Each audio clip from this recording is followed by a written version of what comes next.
lot of time talking about those particular types of muscle tissue because they get discussed in the chapters on the heart and the chapters on the digestive system in A and P2. So we're going to focus on skeletal system. This right here gives us a good representation of what it looks like where a muscle attaches to bone. This right here is a single muscle, and it is the attachment of that muscle via tendon to the bone. Okay, what they've kind of done is taken a cross section right here through the distal end of the humerus, and what we're looking at is a part of the brachioradialis muscle as it attaches to the humerus. That's what this represents right there. Now, this muscle fiber is going to be covered, or this muscle, excuse me, is going to be covered in a layer of connective tissue called epimysium. So every muscle, where we talk about the entire muscle, is going to be covered in a layer of connective tissue, which actually is continuous with the tendon. Then that layer of connective tissue is called the epimysium. Now, that muscle itself is going to be made up of smaller little bundles. These smaller individual bundles are what we call fascicles, right? Right here, fascicle. That is one of those fascicles right there, pulled out in 3 dimensions so we can see the individual fascicle. That fascicle is then going to be covered in a connective tissue layer called the perimysium. So we have the entire muscle being covered in epimysium. Here it is peeling off the whole muscle right there. Then we have our muscle being made up of bundles, and those bundles are covered by perimysium.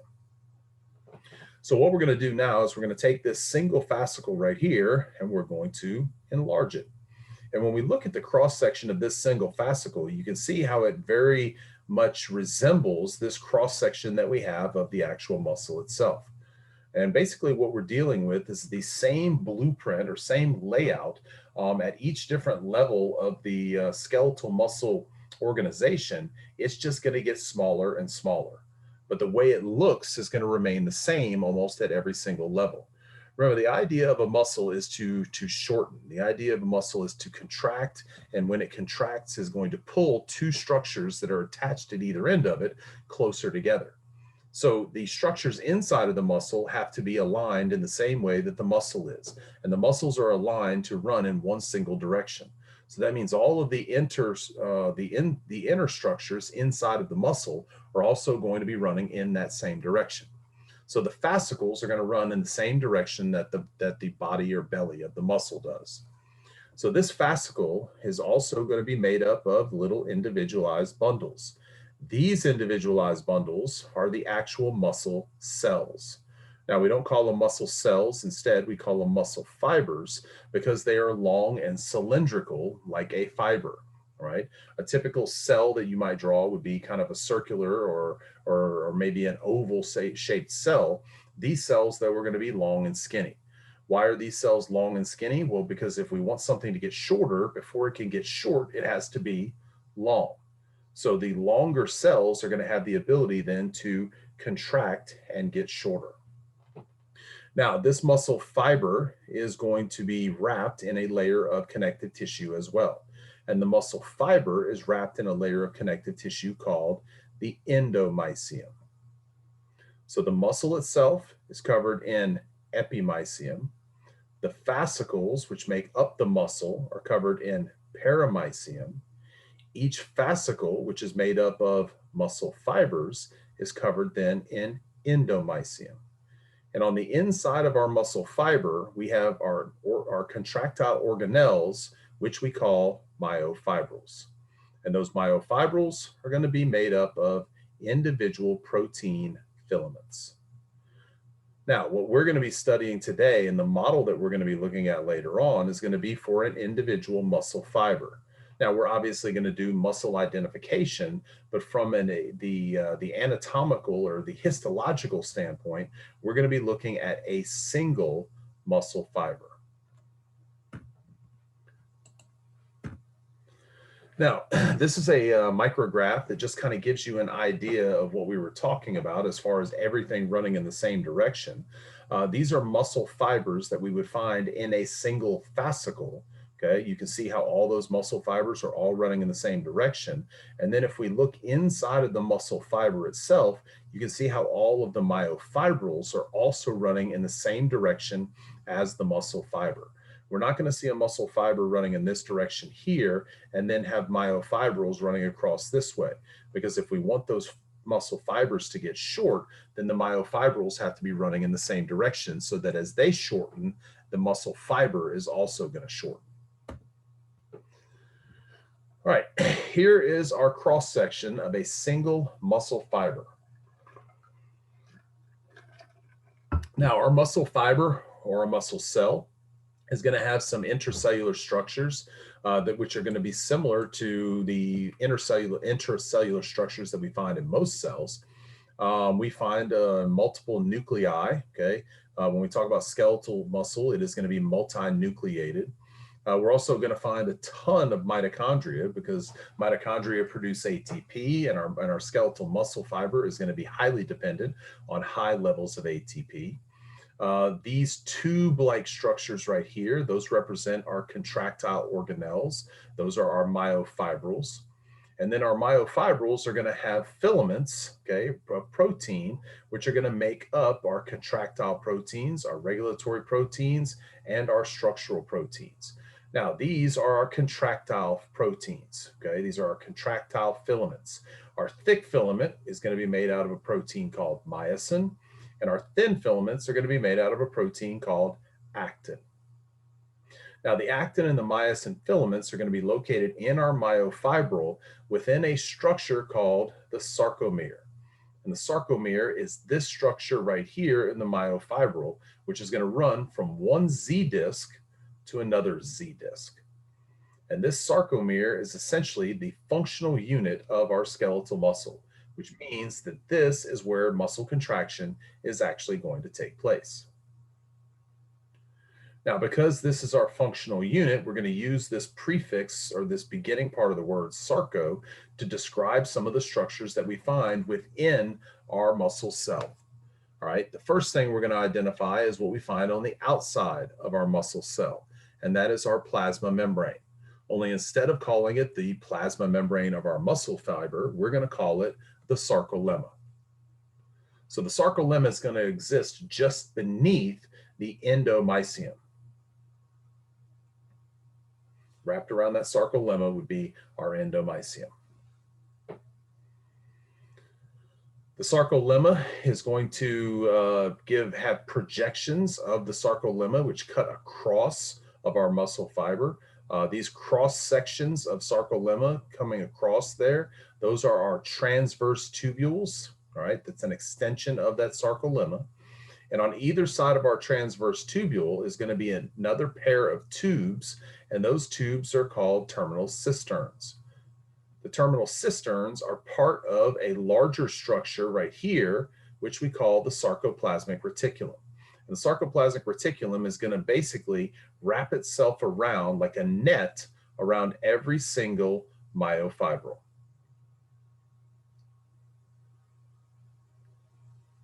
Now, the sarcoplasmic reticulum plays a very important role. The sarcoplasmic reticulum's job is to store intracellular calcium. The storage of that intracellular calcium is going to play a major role during the muscle contraction cycle because it's going to basically be the key to the ability for the muscle to contract.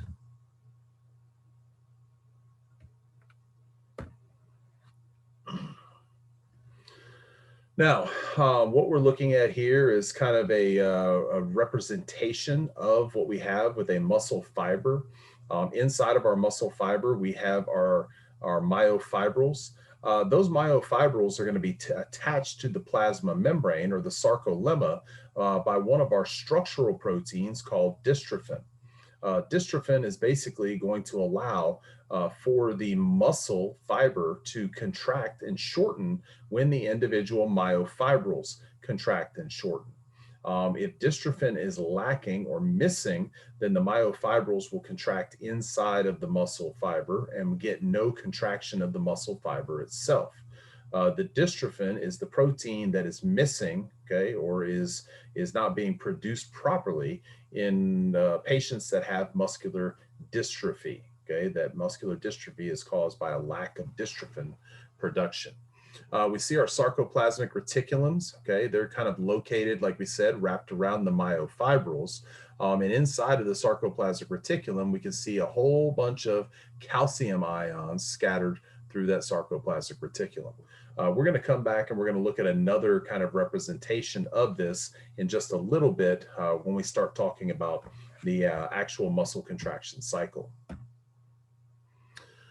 Here is a single myofibril.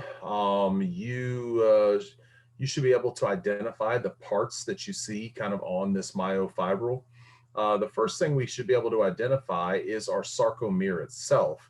And again, the sarcomere is going to run from one Z disc to a second Z disc, all right? So this right here is our sarcomere. And attached to each Z disc are going to be our thin filaments, okay? And those thin filaments, like we said, are made out of actin. In the center of our sarcomere is going to be the M line, and that M line is going to be the site of attachment for our thick filaments, which are going to be our myosin filaments. Now we have a couple of different structural things to identify on here. We have the presence of a couple of bands, and these bands basically are just representative of what we see when we look at skeletal muscle. We see these stripes or striations, and the striations or stripes are caused by the alternation of our I bands and our A bands. So we'll see an I band, we'll see a wide A band, we'll see an I band, we'll see a wide A band. And so that kind of gives us this striped appearance that we associate with skeletal muscle tissue. Now the I band essentially is going to just contain actin filaments, right? So all we have in the I band are going to be actin filaments. And notice that the I band crosses a Z disc. Now, between those I bands, okay, so from the end of this I band all the way to the end of this I band, that then becomes the A band. And in the A band, we're basically running the length of the myosin filaments. So the A band is going to cross the M line, whereas the I band is going to cross the Z disc.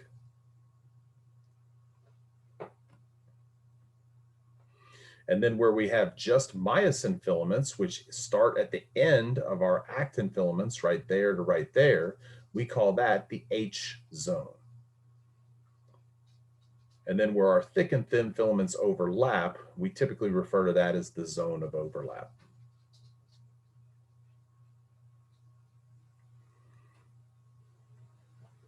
So again, I'm just trying to give you a little background, give you a little bit of anatomy of the individual structures inside, so that as we talk about the physiology, you can kind of picture what's happening in your head. All right, so here's what our myosin filament looks like.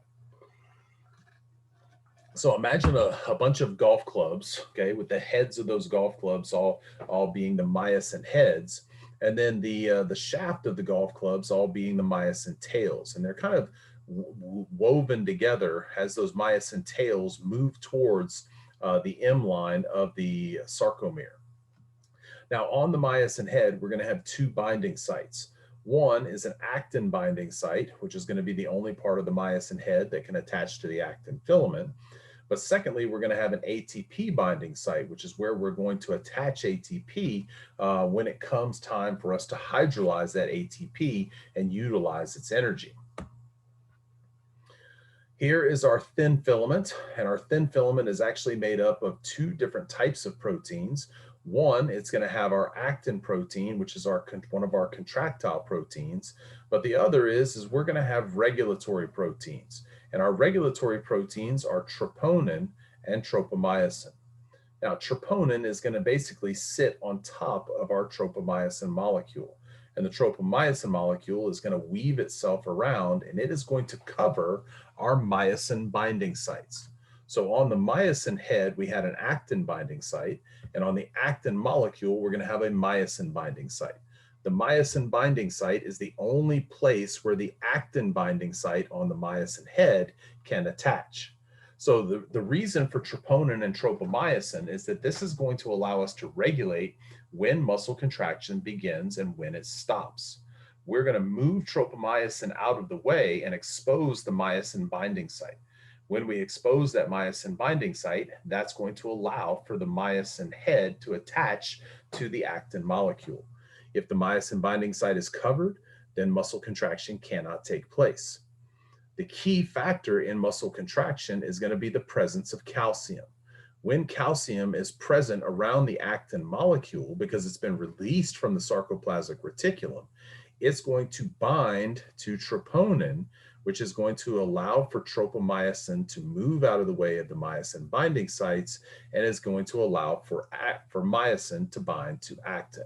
If calcium is not present, then tropomyosin doesn't move over the binding sites or from the binding sites, and myosin doesn't have anywhere to bind onto actin.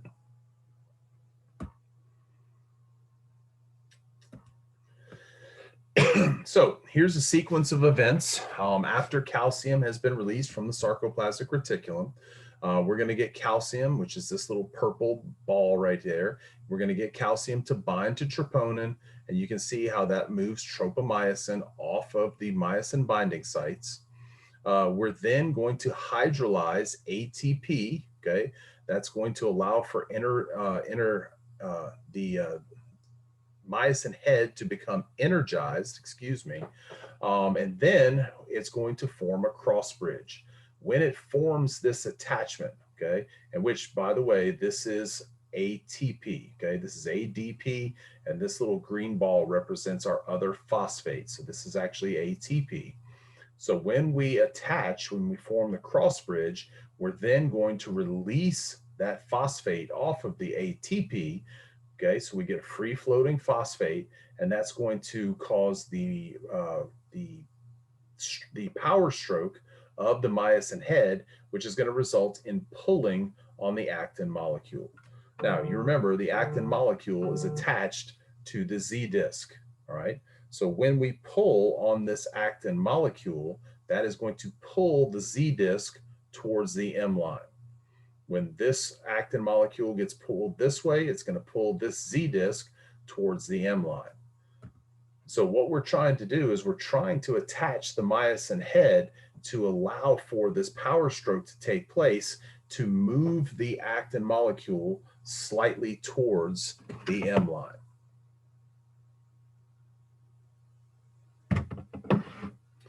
Now, once that takes place, we're going to then use another molecule of ATP after we release the molecule of ADP, and that's going to allow for the release of the cross bridge and detach myosin from actin. Now, when this takes place, okay, when you look at this molecule right here in this diagram, you can see all of these different myosin heads. They're not all attaching at the same time. All right, so for instance, right here, we have 1 attached, 2 attached, 3 attached right there.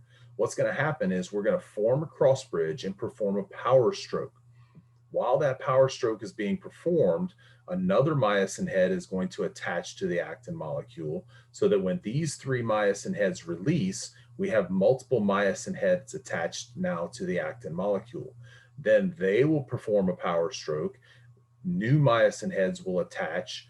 Those myosin heads will release, will perform another power stroke, and this is going to continue until the actin molecule is pulled as far as it can possibly be pulled.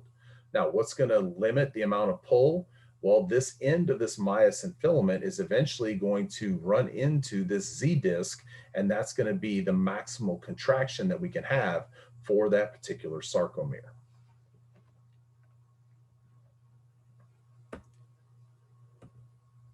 All right, so let's pop out of this and let's go talk in our handout a little bit, and we'll come back to that PowerPoint. So again, we mentioned the 3 different types of muscles, okay, or muscle tissue: skeletal, cardiac, and smooth muscle. The main difference between the 3 is that skeletal muscle is voluntary and cardiac and smooth muscle are involuntary. Again, we're going to be talking primarily about skeletal muscle. And there's certain characteristics for each type of muscle tissue. Skeletal muscle and cardiac muscle are both striated, where smooth muscle is not. Skeletal muscle, we said, is going to be multinucleated, where cardiac and smooth muscle are not.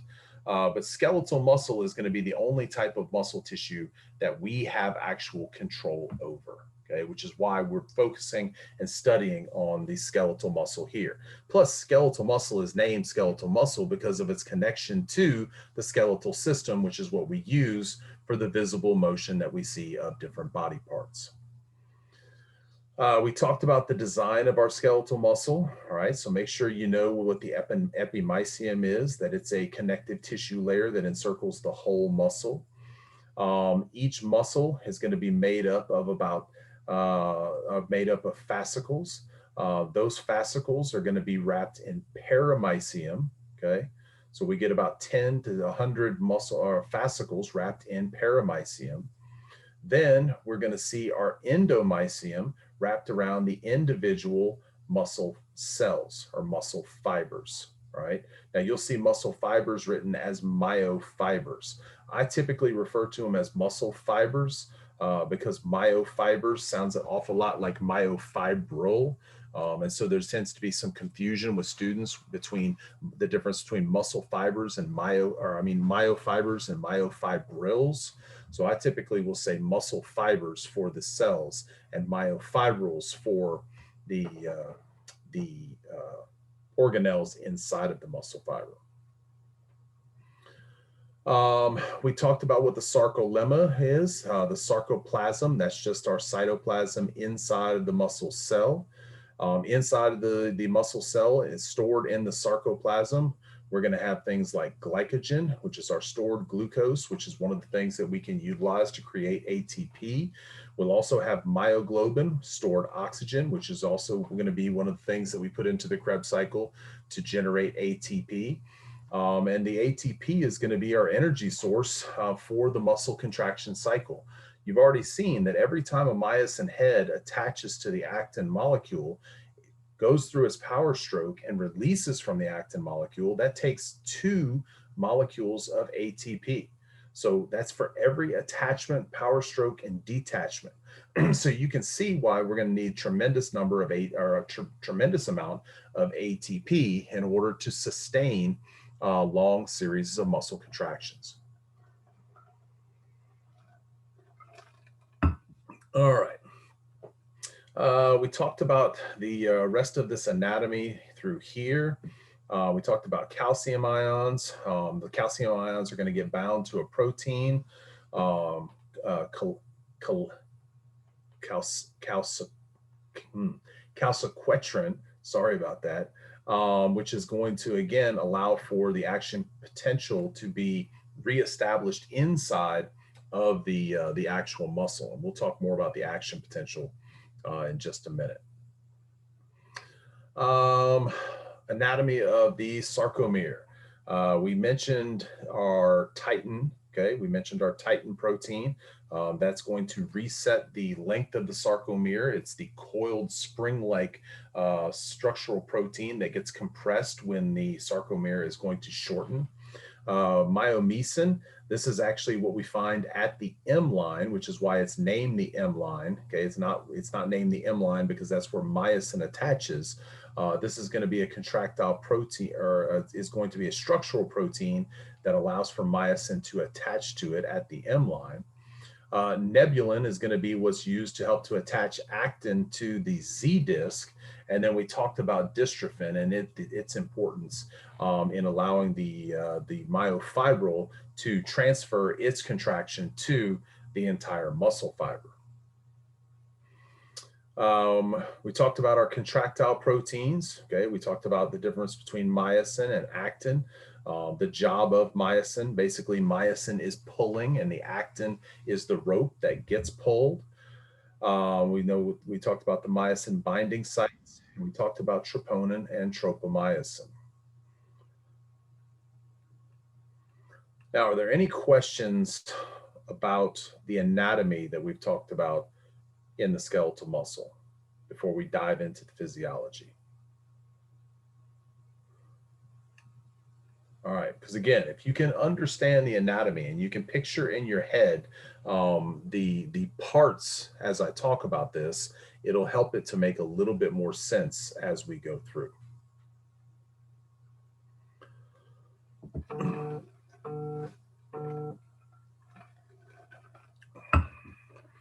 All right, so I'm going to kind of jump out of this because I want to use the diagrams again to kind of explain the entire sequence of events that take place to allow for muscle contraction to occur.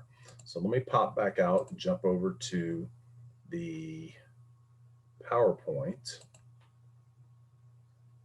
and pick up where we left off.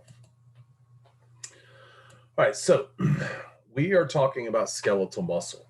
And skeletal muscle means that we are going to control it from cognitive thought from the cerebral cortex of the brain, which that'll all make a lot more sense when we get to the nervous system. But basically, in order to make your bicep brachii contract, the first thing you have to do is think about it, all right? So we initiate a thought. That thought is going to travel down a series of neurons and down axons until it reaches the ends of the axons called the synaptic end bulbs, right? These synaptic end bulbs are the ends of our axon terminals. Now, the thing about nerves is that nerves do not make contact with anything else. They come in very close contact, but they never quite make contact with their what we call target tissue. And in this case, our muscle fiber is our target tissue. So this synaptic end bulb is going to come in very close contact with our muscle fiber. Where the synaptic end bulb comes in close contact with the muscle fiber, we call the neuromuscular junction. It's where the nerve meets the muscle. Now, the part of the muscle fiber where this occurs is a part of the muscle fiber called the motor end plate. So we have a synaptic end bulb next to the motor end plate of our muscle fiber, and that essentially is our neuromuscular junction. Now, the signal that we're sending down the axon is a signal that we call an action potential, and this is an electrical signal. Now, how do we generate electricity in our body? Well, to generate electricity in our body, we're going to use ions, right?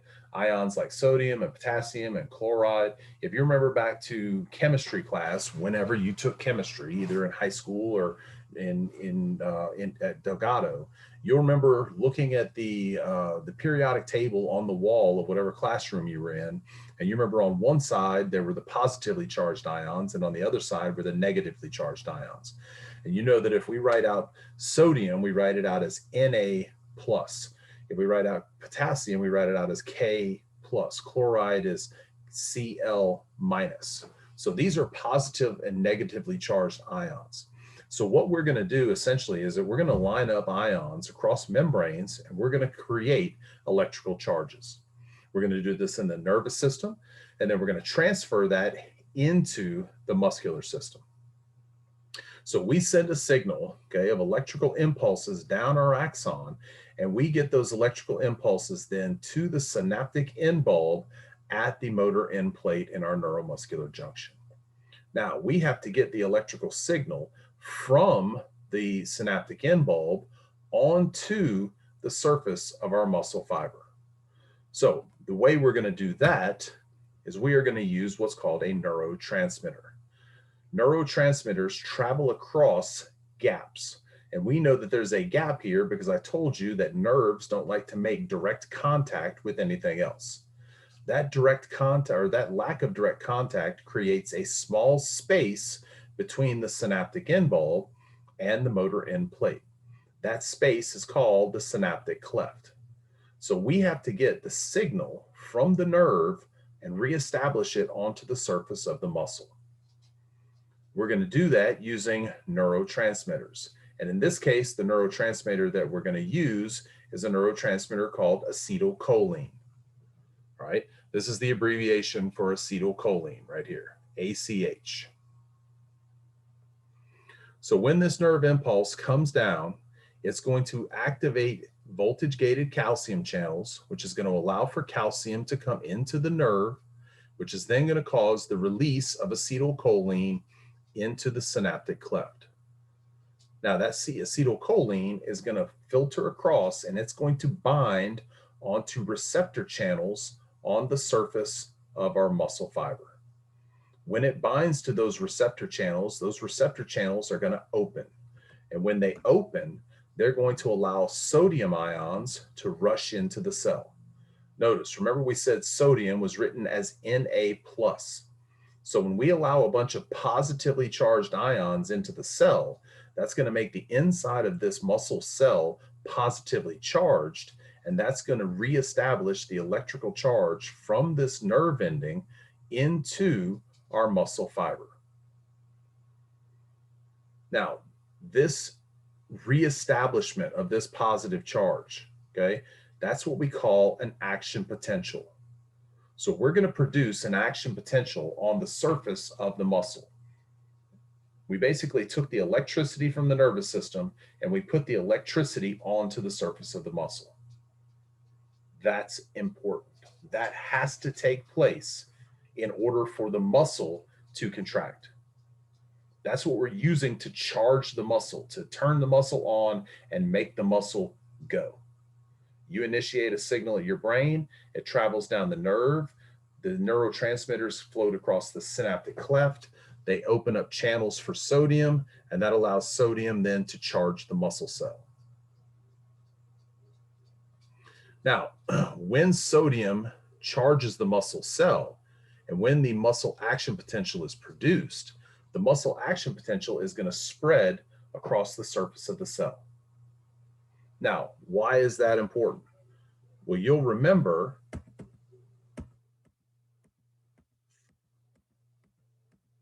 that when we looked at this diagram right here, we said that we had transverse tubules. And these transverse tubules, we said, were an extension of the sarcolemma. So when we fire this action potential across the sarcolemma, the action potential is also going to travel down these transverse tubules. And that's important.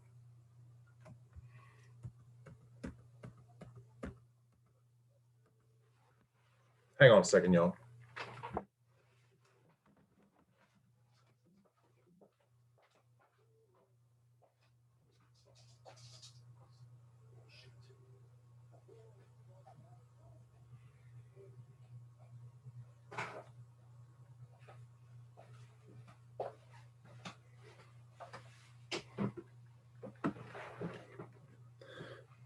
Sorry about that.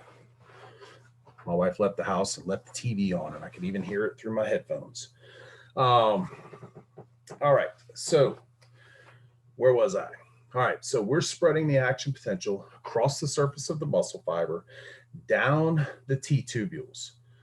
Now, why is that important?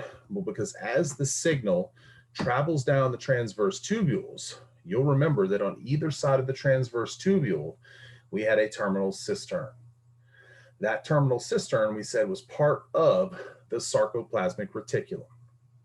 Now, these terminal cisterns are going to have channels in them which are going to be sensitive to changes in voltage. So as the electrical signal travels down the transverse tubules, it's going to open these voltage-gated channels in the terminal cisterns. These voltage-gated channels are going to be sensitive for calcium. So because calcium is going to be a higher concentration at this point inside the sarcoplasmic reticulum than outside, when these channels open, the calcium is going to go from high concentration to low concentration. That's going to allow for calcium ions to then bind to our troponin. When the calcium ions bind to the troponin, that's going to move the tropomyosin off the binding sites, and it's going to allow for contraction to take place.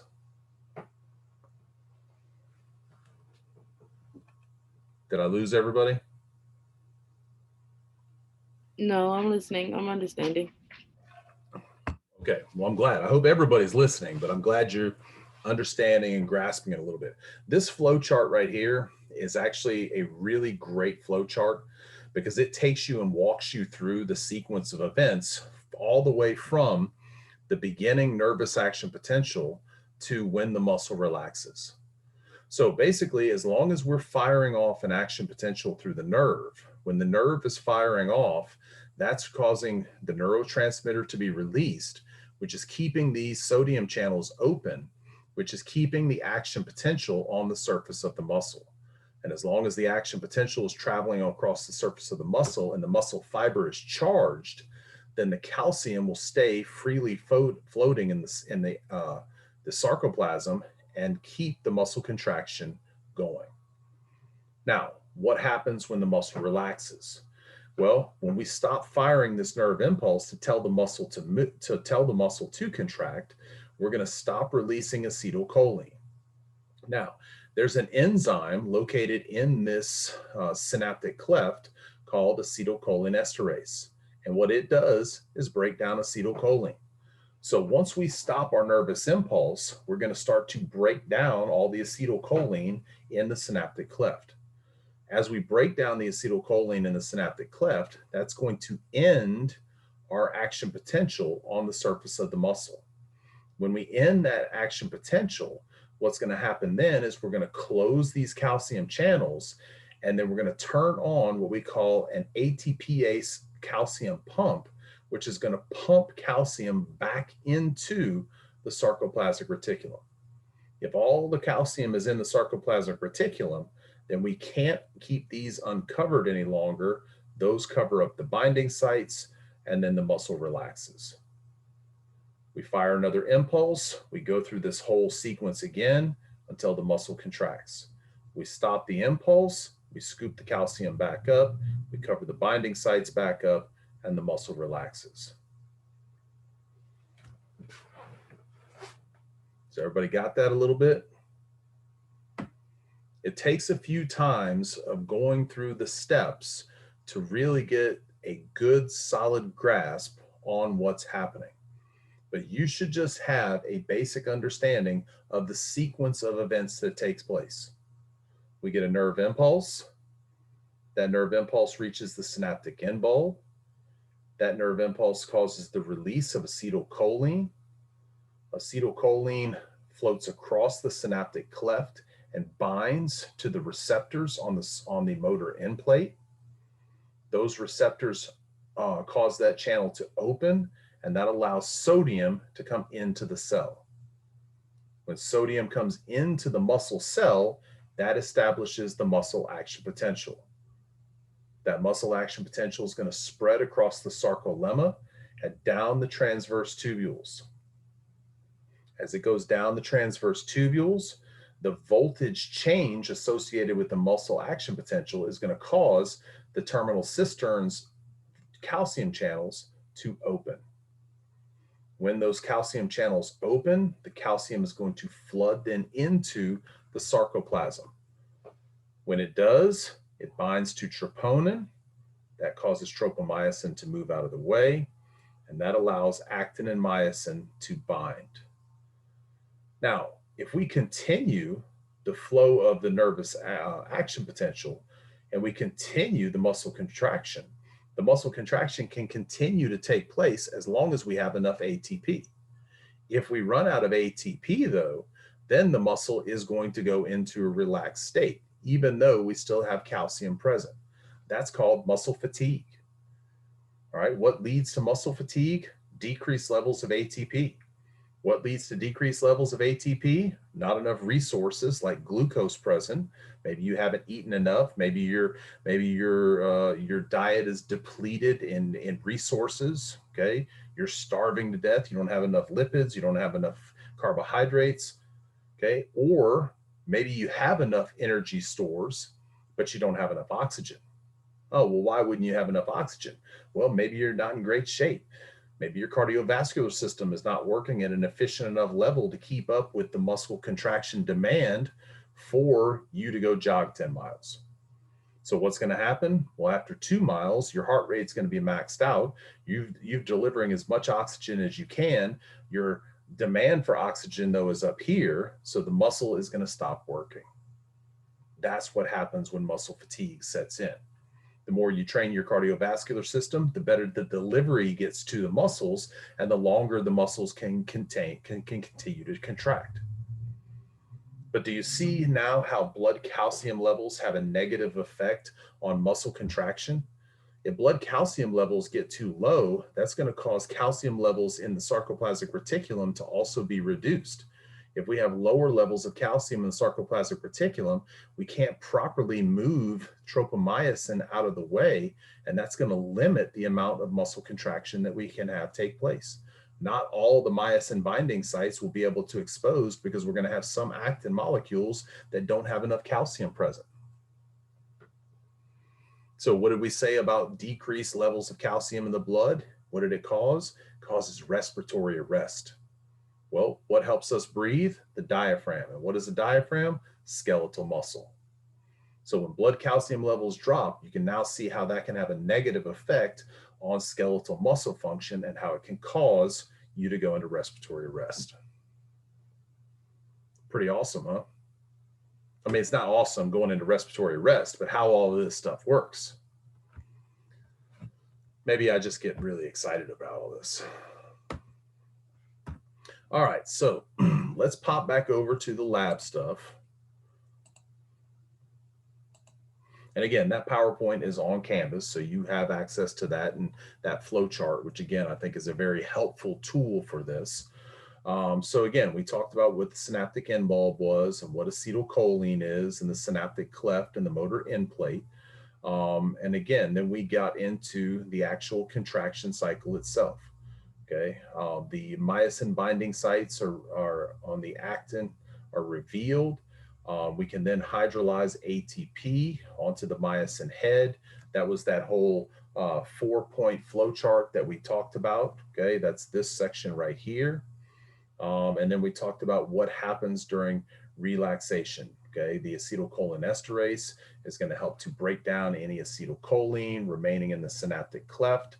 That's going to close our sodium channels, and that's going to cause the action potential on the muscle to cease. All right, that causes the calcium ions to be put back into the terminal cistern, back into the sarcoplasmic reticulum, and then we cover the myosin binding sites back up. Hopefully that made a little bit more sense than just sitting here and reading through this without any kind of pictures to put with it as you talk about it. Did that help? Yeah, the pictures help. Yeah. All right, good.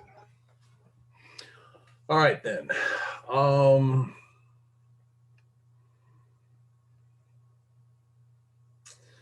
Now there's a little bit of information in here about different types of movement, about origin and insertion.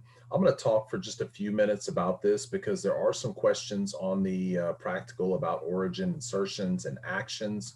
And I'm going to show you which muscles that you're responsible for as far as that's concerned. But also know the definitions of these terms here.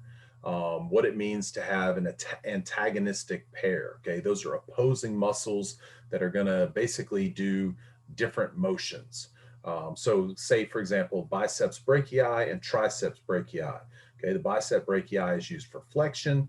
The tricep brachii is going to be used for extension. So that would be an antagonistic pair of muscles.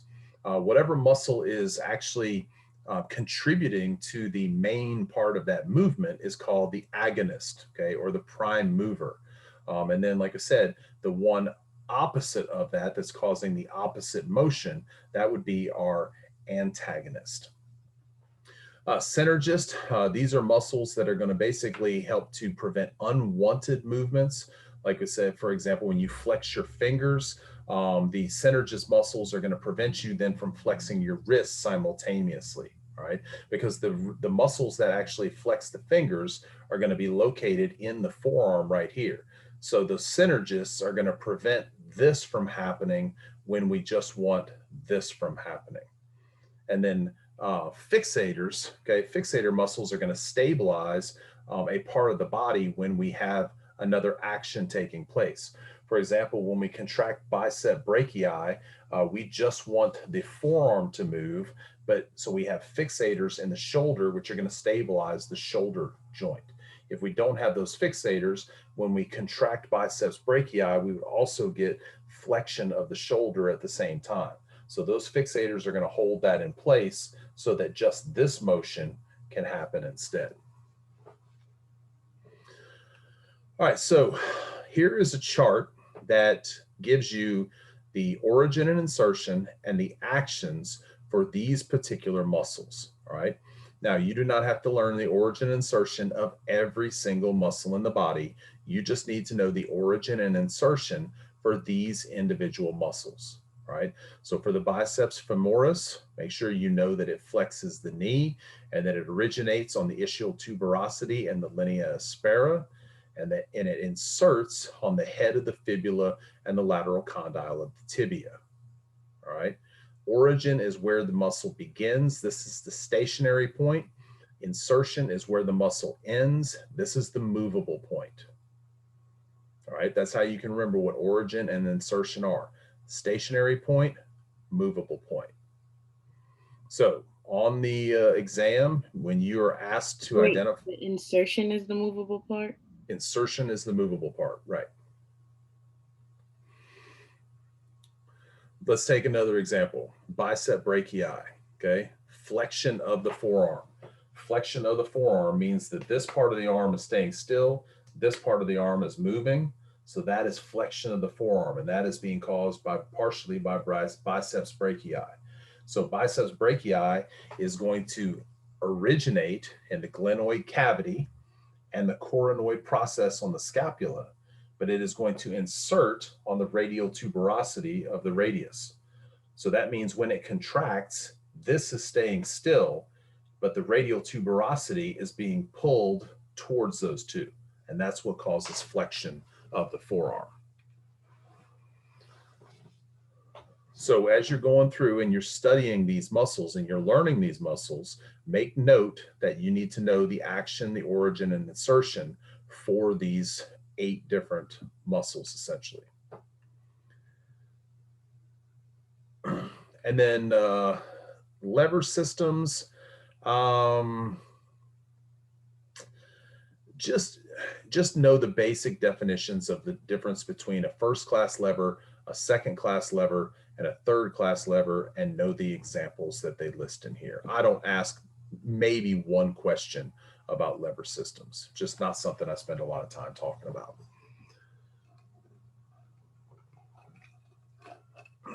But you should know the different types of muscle contractions that we have. And the 2 basic types are going to be isotonic and isometric contractions. An isotonic contraction is when you contract the muscle and you get movement of that body part, all right? An isometric contraction is contraction of the muscle with no movement of that body part. So the muscles that are contracting to hold our body up into position, like postural muscles, those would be considered isometric contractions, right? Because when I'm standing here, sitting here, and the muscles in my neck are firing off to hold my head still, those muscles are contracting, but they're not resulting in any motion of my head. Now, if I contract one side more than the other side, that results in movement of my head, then that isometric contraction becomes an isotonic contraction. And isotonic contractions have 2 different types, concentric and eccentric. Concentric is a contraction where the muscle is going to shorten and generate motion. An eccentric contraction is when the muscle is going to contract but get longer. So a concentric contraction would be when you contract, if you're holding dumbbells in your hands, when you contract the muscles and lift the dumbbells up, that's a concentric contraction. An eccentric contraction happens when you're lowering the dumbbells down. There's still force being generated in the muscle, but the muscle is now getting longer to allow the muscle to lower.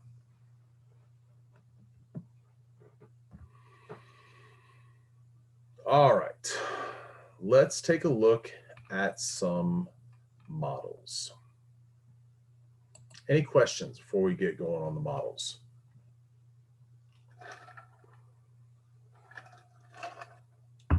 All right.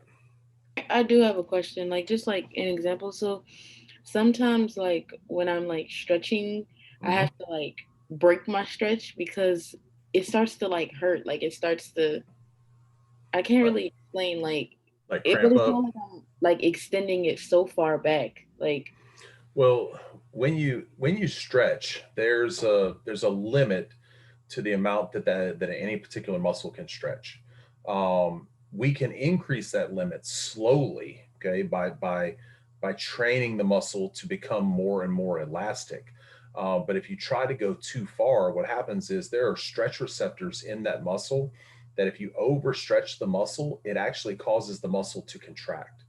So that's why you can't that's why you can't increase your range of motion quickly by stretching. You got to do it a little bit at a time and do it every day, just a little bit.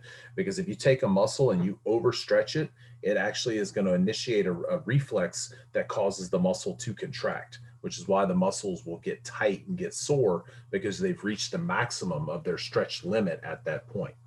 Does that make sense? Yeah, that makes sense. All right, so like I said, we have two sets of muscles, um, and they're pretty much evenly distributed here. 1, 2, 3, 4, 5, 6, 7, 8. Okay, these 8 sets of muscles are the models that you will find if you go to City Park campus. These 1, 2, 3, 4, 5, 6, 7, 8. Well, not really. The arm and the leg models. All right. These two, these two. Those are going to be models that you would see if you go to the West Bank campus. We just happen to order from different companies at different points and times. Then when the department was ordering, ours are a little bit older, so they look a little bit different than the ones that they have at City Park. So when I originally made my Quizlets, because I was just teaching at West Bank campus, I just had City Park or West Bank models. When I started teaching some at Sidney Collier, I went ahead and took pictures of their models because they were the same as City Park, and that's the ones that they have in the study lab at City Park. So when we put this practical together and when we went online, because this was in the spring and we had some students that were taking the exams from City Park and some that were taking from the West Bank, we put all the models in together. All right. So you should look at both sets of models.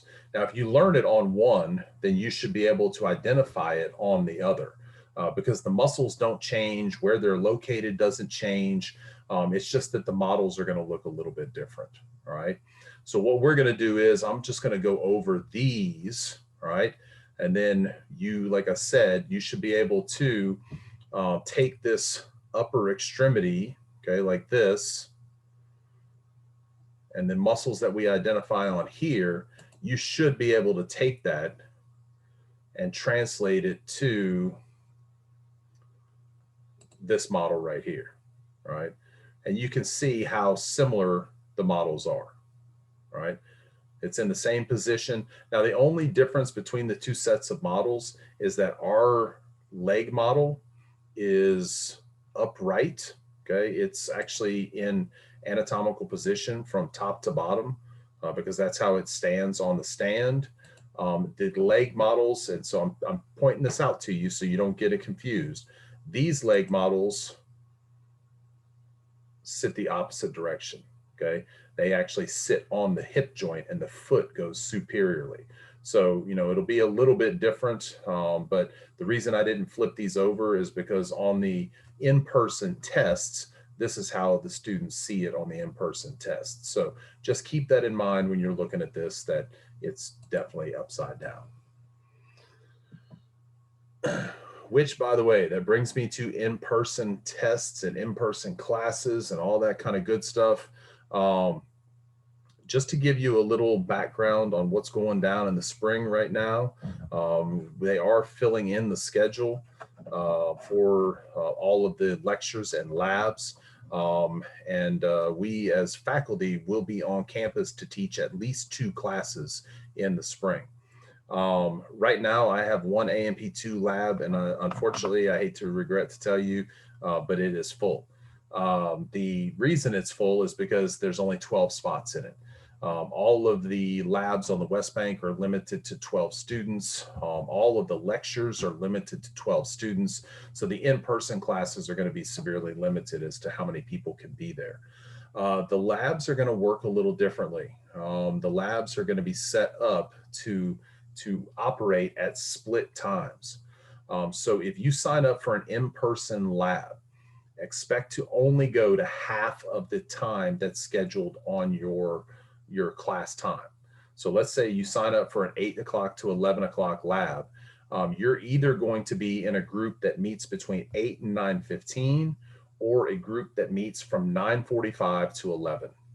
All right, because there's 12 people in the class, but they don't want any more than 8 people in a group. So it'll be divided into 6 people and 6 people, and you will be assigned a time to come.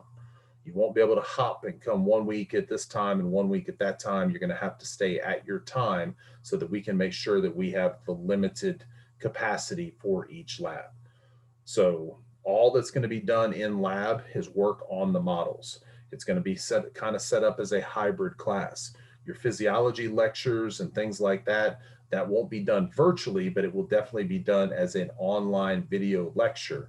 So just kind of keep that in mind when you're signing up for classes in the spring. If you sign up for an in-person class, you're going to have video lectures that are not live for the physiology part. If you sign up for a virtual lab, it's going to run just like these have this semester. So just kind of keep that in mind. You know, instructors will be teaching both kinds, but you know, the in-person is not going to be fully in person because it's going to be kind of set up on this hybrid model. All right, so I just wanted to put that out there so everybody kind of had an understanding as to what they're getting into when you start to sign up for stuff and register for classes.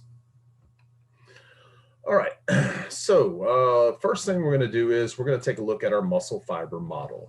Did anybody have any questions about that registration stuff? Did everybody kind of understand how that's going to work? Hold on, somebody popped a question up.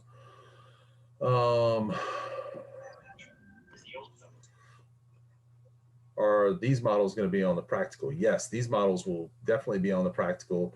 And will I be teaching online for A&P2? Probably. I will probably have one online section for A&P2, one virtual section, I should say. I usually only teach 2 sections of A&P2, and since I'm teaching one on campus, I'll probably only have one virtual section. But the virtual sections will have 18 to 20 spots available in them. It's just going to depend on what I can fit in my schedule and what's available. So the schedules should be complete probably, hopefully by next week. I can't speak for that because I'm not in charge of it. I just do what they tell me to do. All right, so this is a muscle cell. Okay, this is a one fiber of muscle. All right. So what we have here are going to be the same structures that we saw on the diagram before, except the diagram showed it laying down on its side. So if we took this model and just tipped it to its side, it would be that same diagram that we saw before. So what we're going to do is just start to identify things that we know. We said that the muscle fiber was wrapped in a connective tissue layer, okay? And that connective tissue layer was the endomysium. So number 7 is pointing to our endomysium. Just below the endomysium, we said we had the plasma membrane for the cell. So number 6 is our sarcolemma. Now you can actually see this little, like, it looks like a dimple right there. That's where the sarcolemma is folding in on itself, and that becomes this little red tube that we see right here. So that little red tube cutting all the way across, that is our transverse tubule. So number 14 is the transverse tubule. On either side of our transverse tubule, okay, number 16 right there, we said that the other 2 tubes on either side, those would be the terminal cisterns. And the terminal cisterns, we said, were part of the net-like structure that wraps all the way around our myofibrils, and that's number 12. That is our sarcoplasmic reticulum.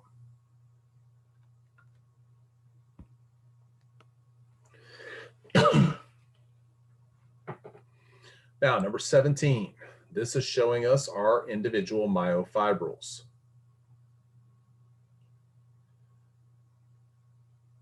Now, the myofibrils, we know, are made up of thick filaments Those thick filaments that number 1 is pointing to, that is our myosin. And the thin filament that number 2 is pointing to, that is our actin. And we know that the actin is attached to number 3, which is our Z disc.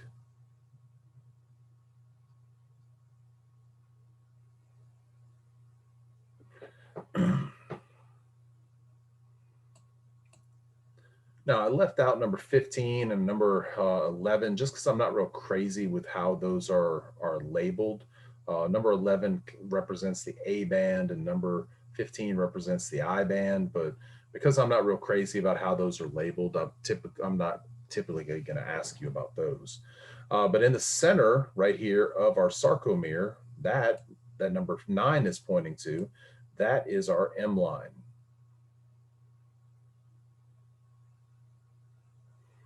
This is our nucleus, or one of our nuclei. We see a whole bunch of mitochondria right here, which we're going to identify on the next one that we look at.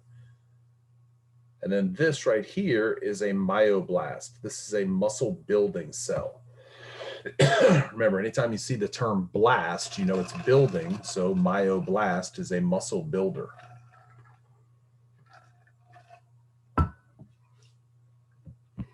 Now, if we look over here on the right side of this model, we get into the nervous component of this model. Number 10 represents our axon. Okay, so that's part of our neuron that's bringing the signal from the brain down to our neuromuscular junction.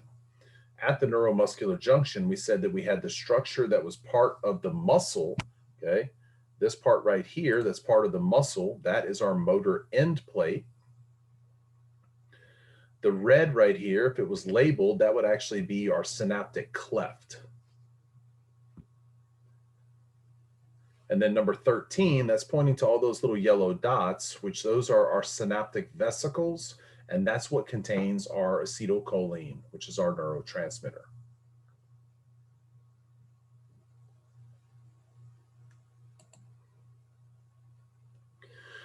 Now, we do have one other view of this muscle fiber model, and basically we just took another view so that we could see some of the structures a little bit better on the nervous system side.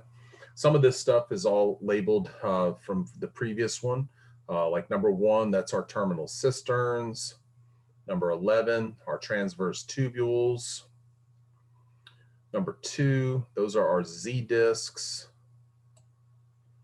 Number 3, that's our endomysium.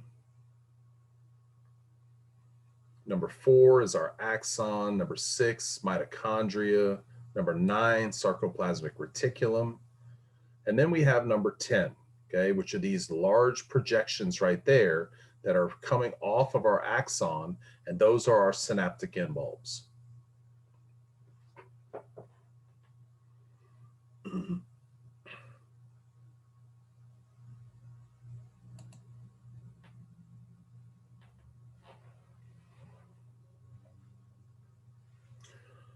All right, so we are going to start with our sagittal head model.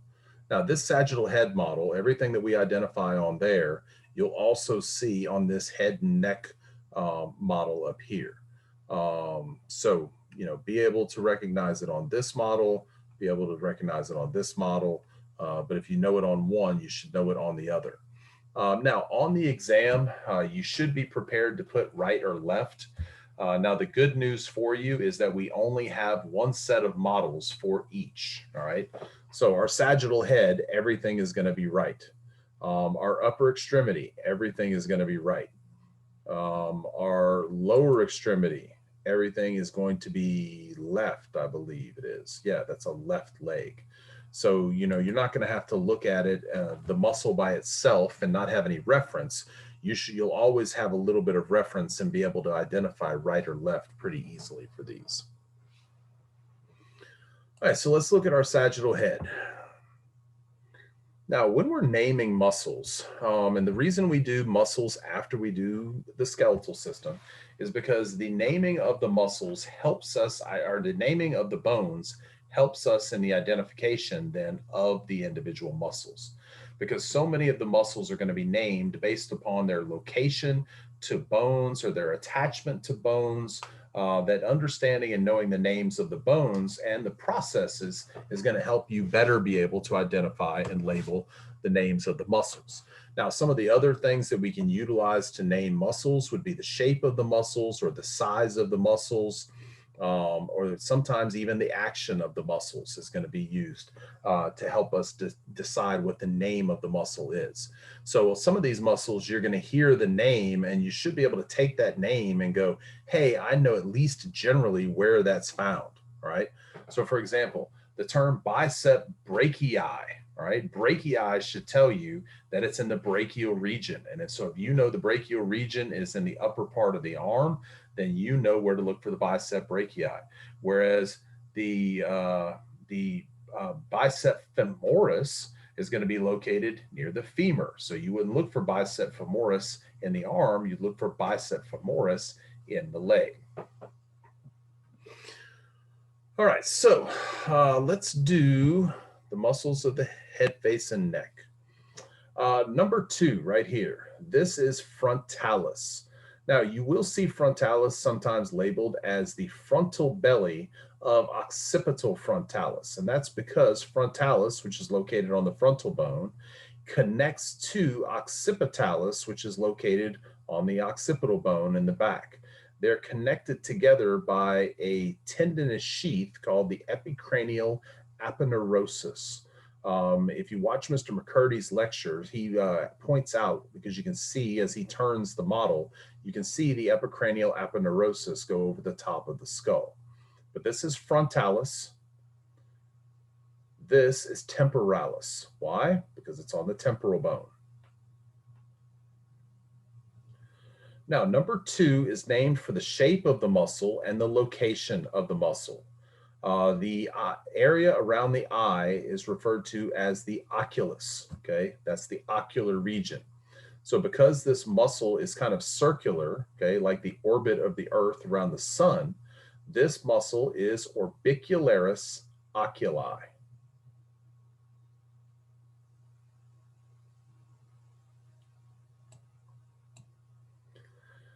Now, this bone right here, that is the zygomatic bone. So we have 2 muscles related to the zygomatic bone. This one right here, number 5, and this one right here, number 6. Number 6 is Zygomaticus major. And number 5 right here is Zygomaticus minor.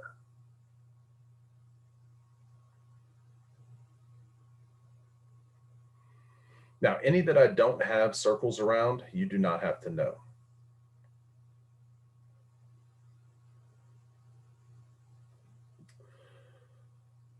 Number 8, this muscle running right here, all right? This muscle attaches here at the zygomatic bone, but it comes down and attaches here under the mandible. So when this contracts, you'll notice the direction the fibers are going to run. This zygomatic bone isn't going anywhere. So when this muscle contracts, it is going to pull up on the mandible. So that is going to close the mouth. So that is the masseter. Mastication is the act of chewing. That's the chewing muscle, the masseter. Right here, okay, where the middle of our cheek would be, we call this region the buccal region, right? So number 7 is the buccinator.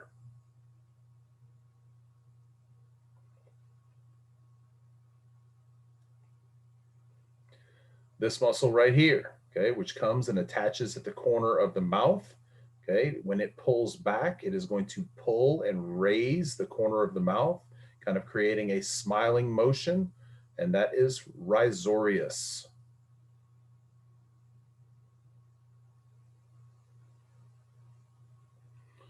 Across the bridge of the nose right here, we have nasalis.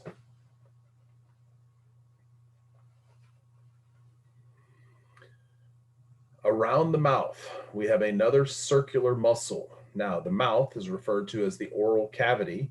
This circular muscle is also an orbicularis muscle, but this is orbicularis oris.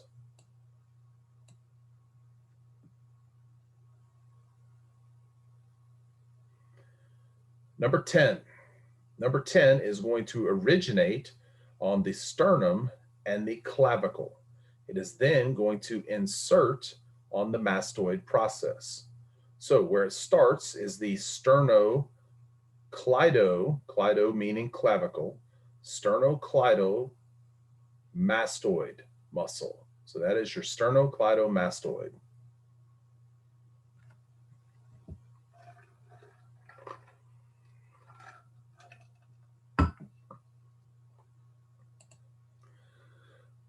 This bone right here is the hyoid bone. That hyoid bone has a couple of muscles attached to it right here. Number 12 is the sternohyoid. And number 11 is the omohyoid. Now, the way I remember that is when I'm looking at these two, that the omohyoid, because it begins with the letter O, the omohyoid is on the outside. This is on the inside. This is on the outside, if you're going from the middle laterally. So omo is on the outside.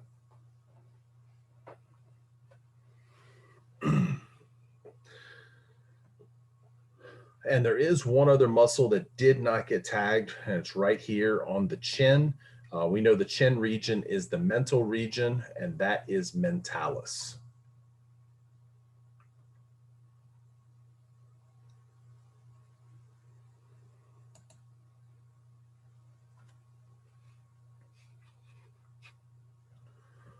All right, any questions on the sagittal head model? All right, so we're going to go into the upper extremity. We've got two models to look at for the upper extremity. One is an anterior view of the entire upper extremity. Okay, so we'll be looking at it kind of like this with the palm facing forward.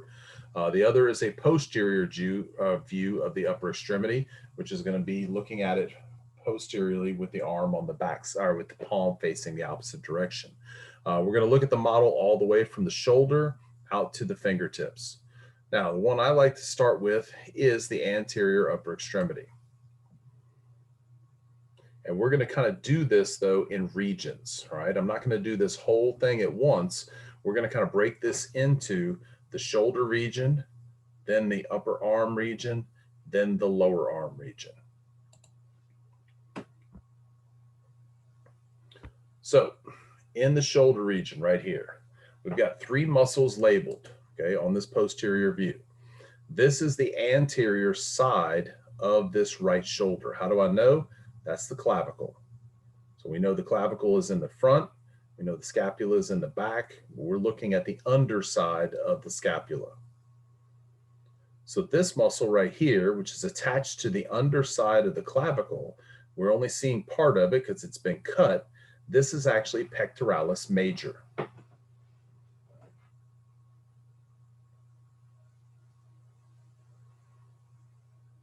The underside of the scapula right here, there was a fossa there that was the subscapular fossa. So the muscle in subscapular fossa is going to be subscapularis.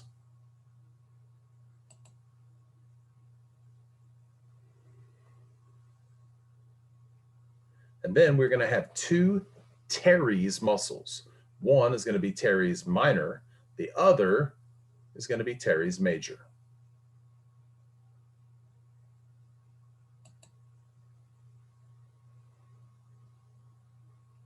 So that is our anterior view. Let's take a look at the posterior view.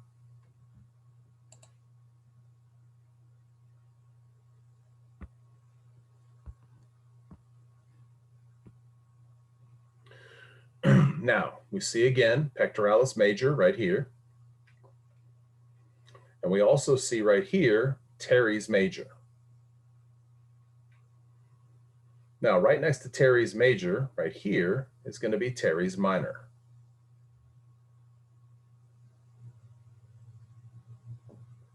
And then superior to teres minor, remember, this would be superior here, or proximal, we should say, to teres minor.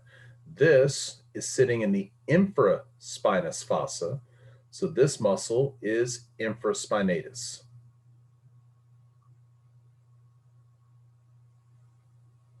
Now you'll notice this hole right here, okay, in the humerus.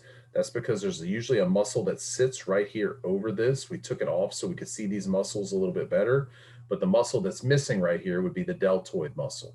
When we do the muscle man model in just a minute, we'll see the deltoid muscle. And if you look at the other arm model, you'll also see the deltoid muscle.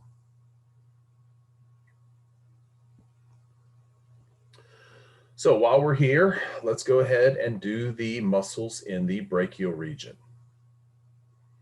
Now we have two muscles on the anterior side, which are going to be involved in flexion. We have this muscle here, number 8.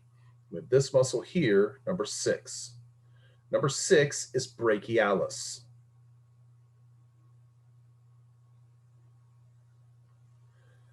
And number 8, sitting on top of brachialis, is going to be Bicep Brachii.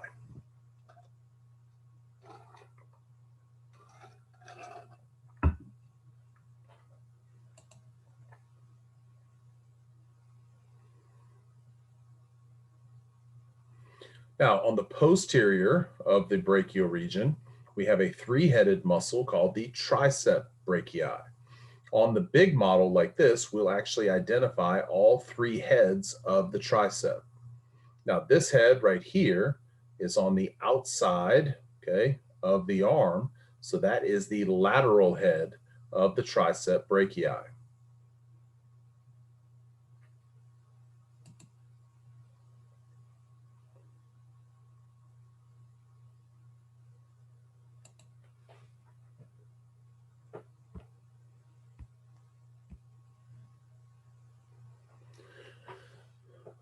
Next to the lateral head, number 4, that is the long head of the Tricep Brachii. And then right here in the corner, okay, that little bony projection right there is the medial epicondyle. So right here in the corner is the medial head of the Tricep Brachii.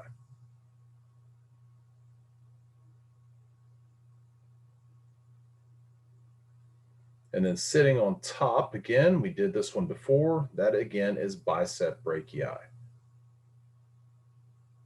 And you can remember it's bicep. If you follow down, you see the split in the tendon, okay? That's one tendon for each of the heads. That's the Bicep Brachii.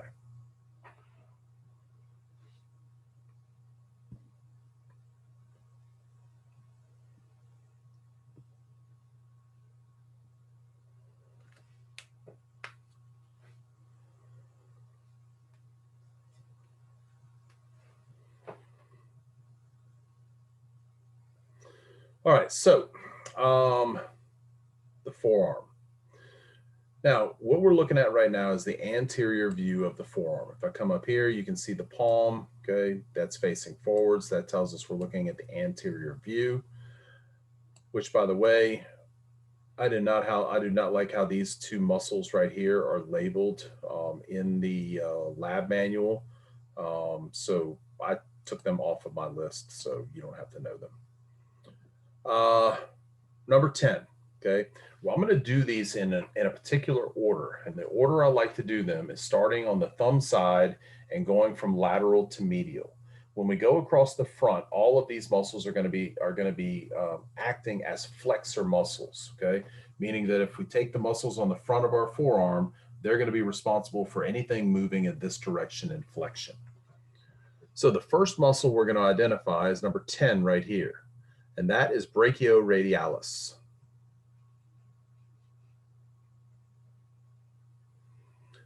Next to brachioradialis, number 9, this little muscle right here, that is pronator teres.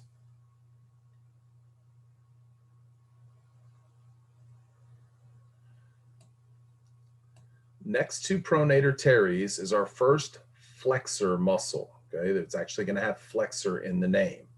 If you follow this muscle down, you can see that the tendon of this muscle comes down and stops at the wrist.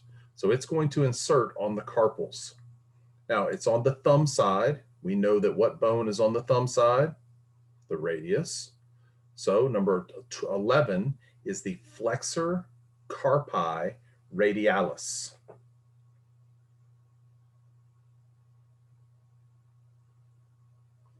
Next to flexor carpi radialis, number 12 right here.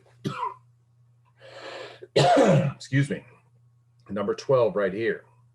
That is palmaris.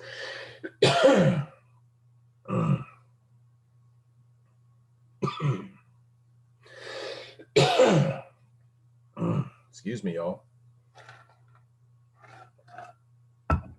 You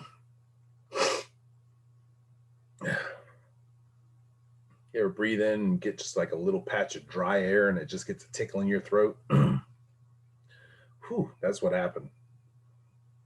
Almost felt like I swallowed a bug, but there's no bugs. Number 12, that is palmaris longus.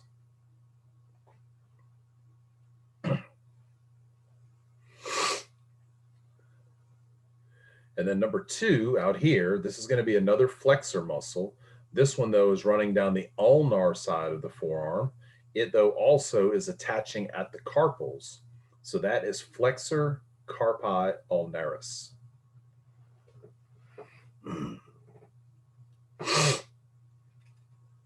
Yeah.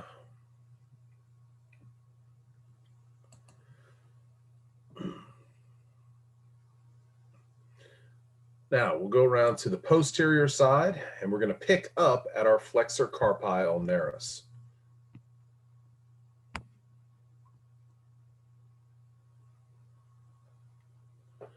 There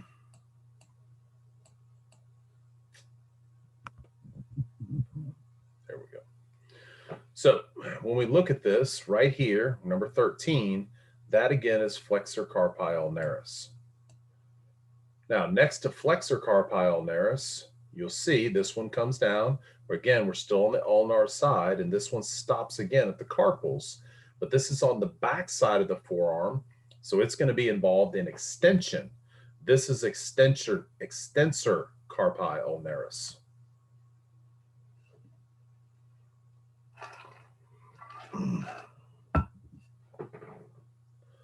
Number 15. If you look at number 15, it is also an extensor, but this extensor, if you follow it down, you'll see that the tendons for this extensor go all the way into the digits. So number 15 is extensor digitorum.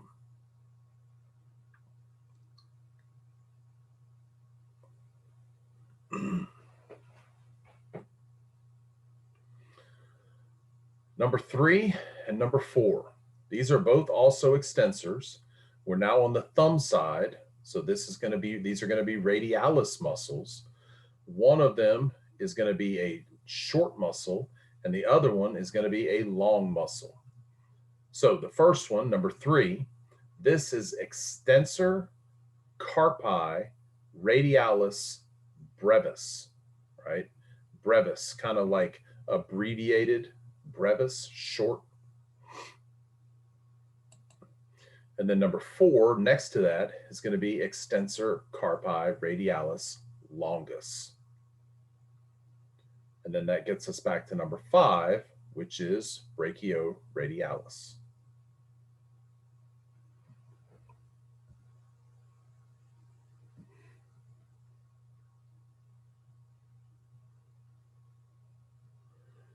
Any questions on the upper extremity?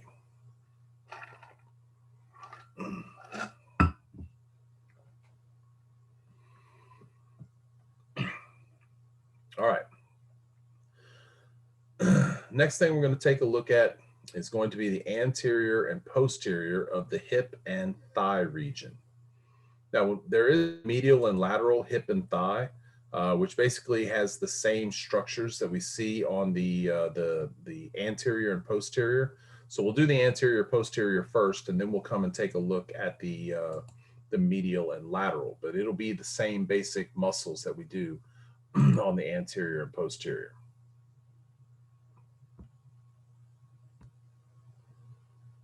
All right, so let's do the hip first. On the anterior of the hip, and again, this is a left leg, all right? You can see the left pelvic girdle right here. We have two muscles that are going to be found above the pelvis, all right? This muscle, number one, is the Psoas Major. So again, it's not psoas, just like it wasn't pterygoid. The P is silent, Psoas Major.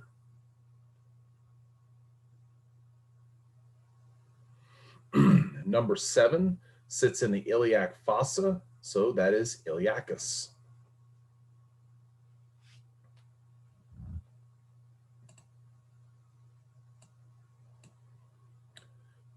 Posteriorly, okay, we have 3 gluteal muscles. We're only going to see 2. This is the largest of it. This is gluteus maximus.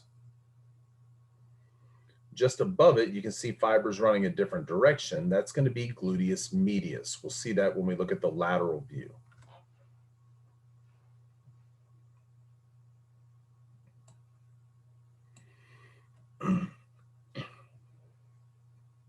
Now, at the very midline of the thigh, okay, number 4, that is a muscle that we're going to kind of use as our separation point between the anterior muscles and the posterior muscles of the thigh. So number 4, which we can see right here, that's the same muscle as number 16, which we can see right there.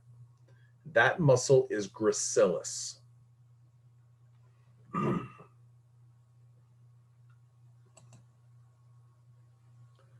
If we come anterior from gracilis, we have our first adductor muscle, okay? AD muscle, ADD muscle. That is adductor longus.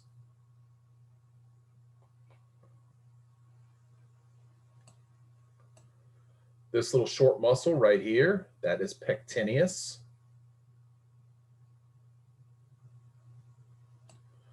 Number 5 is this long strap-like muscle that runs all the way across the thigh from lateral to medial.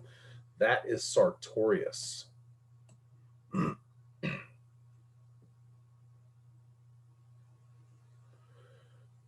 Now, the next group of muscles are going to be 3 of the muscles that make up the 4 muscles of the quadricep.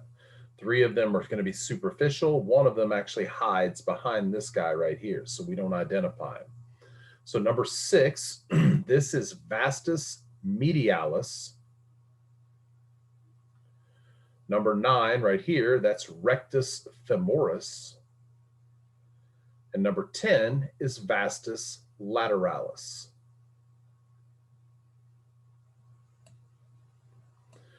And then the last muscle we have is this little short guy right here. This muscle is attached actually to this fascia, okay? You can see this white connective tissue that runs all the way down the side of the thigh. That white connective tissue is your iliotibial band, all right? A lot of people just call it your IT band. This muscle right here is going to be attached to that IT band, and it is the tensor fascia lata.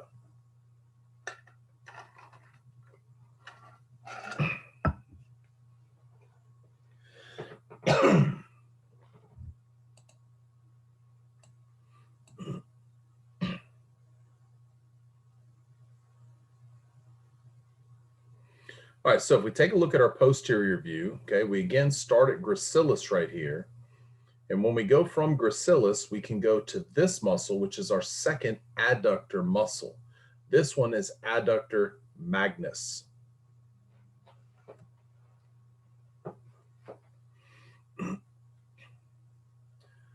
And then from adductor magnus, we get 3 muscles. 1, number 14, 2, number 13, and 3, number 12.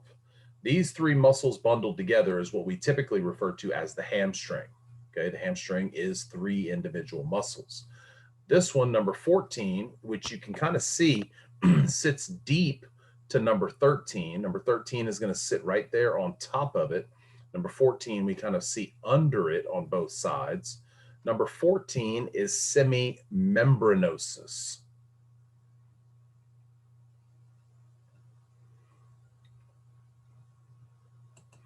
And number 13, sitting on top of that, is semitendinosus.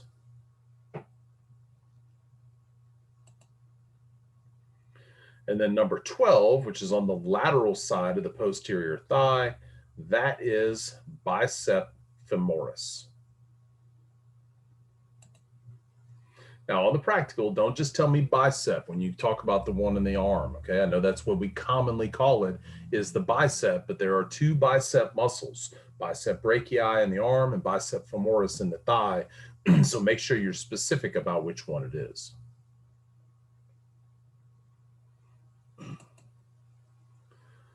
Then, like I said, when we take a look at the medial and lateral, we get the same muscles we just identified. We're just seeing it from a different view.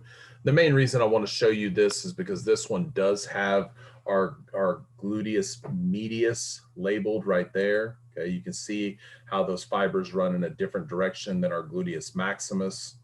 And this, again, this is our IT band, okay, or our iliotibial band. If you want to have a really bad day, go to the gym and get yourself one of those firm foam rollers and lay with your body weight on the foam roller on this IT band right here and roll back and forth along that IT band, and you will probably start crying because this IT band is typically not stretched very well on most people.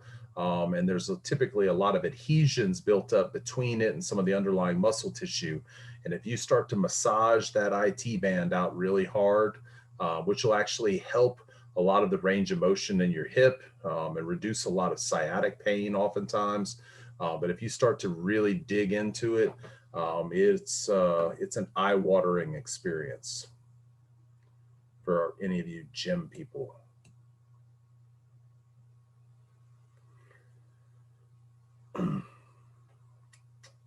All right. Any questions about the thigh and hip region?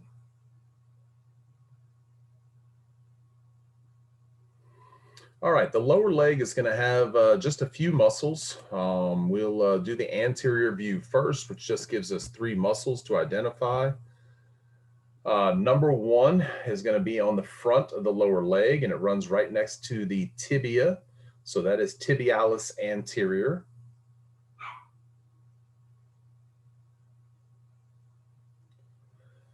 This muscle right here, number 4, this is also an extensor muscle for the digits, but this time it is in the leg. So it is the extensor digitorum longus, all right? We had extensor digitorum up here. This is extensor digitorum longus. Just remember, the longest version is in the leg.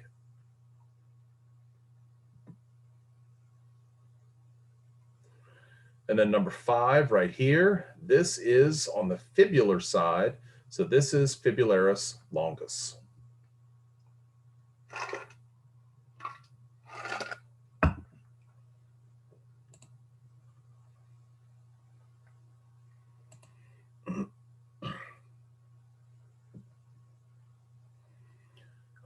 And the posterior leg.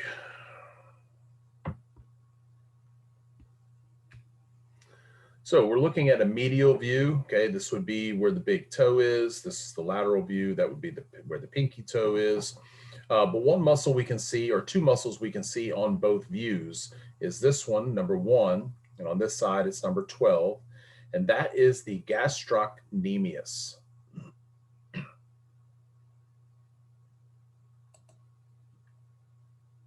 Now, under the gastrocnemius, we see number 11 right here, and on this side, it's number 2. That is the soleus.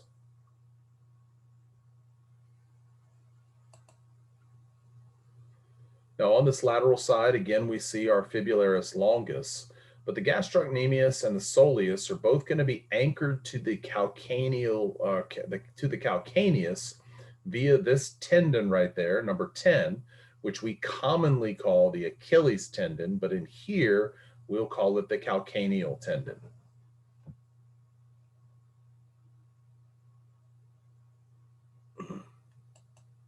Because it's attached to the calcaneus.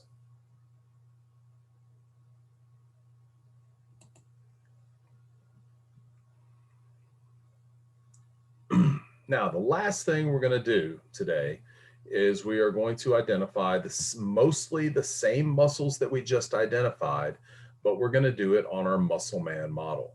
So when we look at the anterior view of our muscle man model, we're going to be doing all the same muscles, but we're going to have two new muscles that we didn't identify that are abdominal muscles. When we do the posterior, we're going to have two new muscles that we identify that are the back muscles. But everything on these two diagrams, we have already done on all of these other put together. So let's take a look at our anterior view. I always like to preface that so that you don't freak out when you see all these things circled, because we've already done the majority of what we see on here. So, for example, number 21, frontalis. Number 19, temporalis. Number 20, orbicularis oculi. And number 18, sternocleidomastoid. Now, we talked about it. We didn't see it because it was removed, but number 17 is the deltoid. And now we can see the full complete muscle of pectoralis major.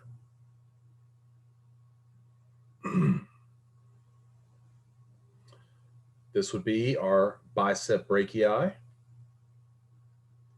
Number 22 would be our brachioradialis. Number 2 would be our pronator teres. And number 1 would actually be our flexor carpi radialis, because that's what's right next to pronator teres. So what two abdominal muscles do we have here to identify? Well, there are 2 of the 4 layers of the abdominal muscles.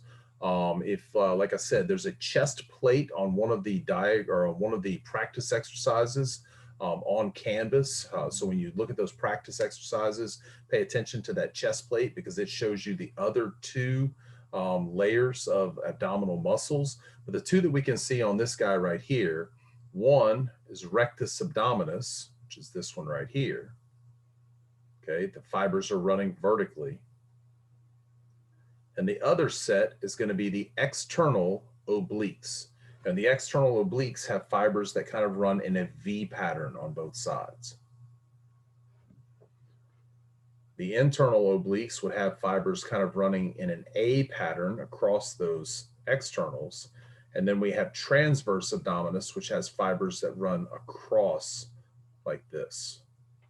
But there's 4 layers of abdominal muscles. That's why anytime you have abdominal surgery, it takes so long to heal from that, because they're having to cut through 4 layers of musculature to get to the abdominal cavity.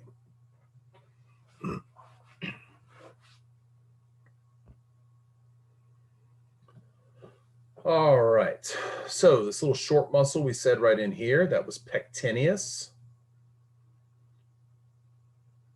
This is adductor longus. This is gracilis. And that long strap-like muscle is sartorius. Now we have 3 muscles in the thigh. This is vastus medialis. Okay, we can see it also right here. Rectus femoris and vastus lateralis.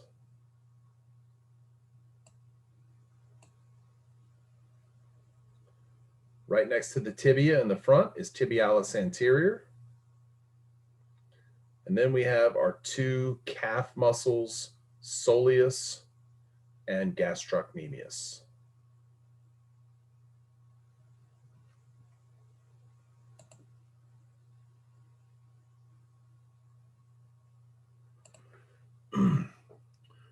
And then lastly, we will look at the posterior view.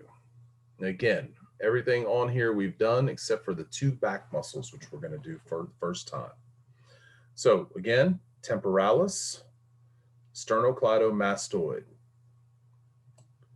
Now the 2 back muscles that we're going to identify, one is this diamond-shaped muscle that we see right here that number 14 is pointing to. A diamond is a 4-sided object, which is a trapezoid. So we call number 14 trapezius. The other back muscle is this one right here, number 13. Okay, we have that on both sides. It is a back muscle. We call the back the dorsal side, and these are found away from the midline. So these are latissimus dorsi.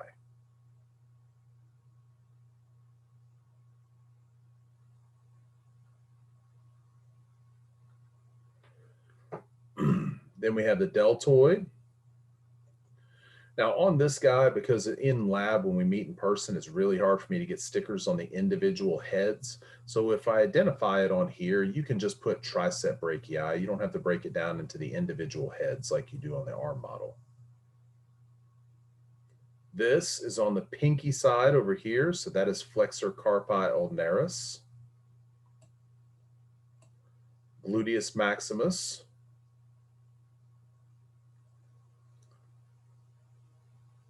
Right here, number 10, Bicep Femoris.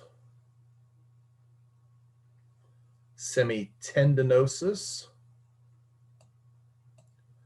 Gastrocnemius. Soleus. And the calcaneal tendon.